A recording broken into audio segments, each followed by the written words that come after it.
when I came back to this country, I was actually 17. I had no qualifications. Oh. So I'm back here in England again, but no qualifications. Yeah. I was worse than a failure because I went to college and I said, I want to do GCSEs because I've never done GCSEs. In Pakistan, we didn't do it. And they said, sorry, you haven't failed GCSEs, so you can't do it. Right? The only way you can do it is if you go back to school. Yeah. And I was like, I'm not going back to school. Yeah. So I started on this whole path. You'd 17. Yeah. And you'd have to go back to like year 10, we'd be like 15. Yeah, so I'll be like, yeah, 10, 11 or something like that, yeah.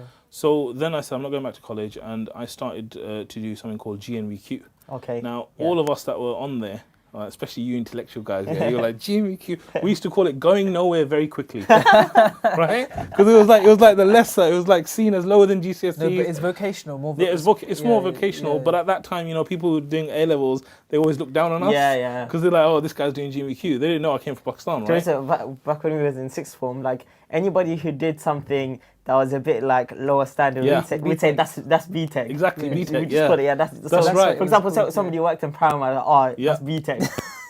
But this is the irony of it. You see the mindset, yeah? That we were on the GMVQ course and we all called it going nowhere very quickly. Talk about self-deprecation, right? So anyway, but once I came back from Pakistan, to be honest, like education was a breeze for me.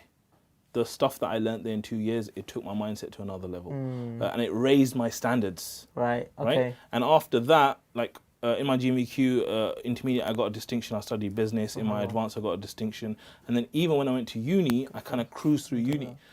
Uni, you know, Pakistanis were very good at mathematics. Yeah. We weren't allowed to use calculators there. You know, they really? you know, you have sine and cosine math. They would give you a book.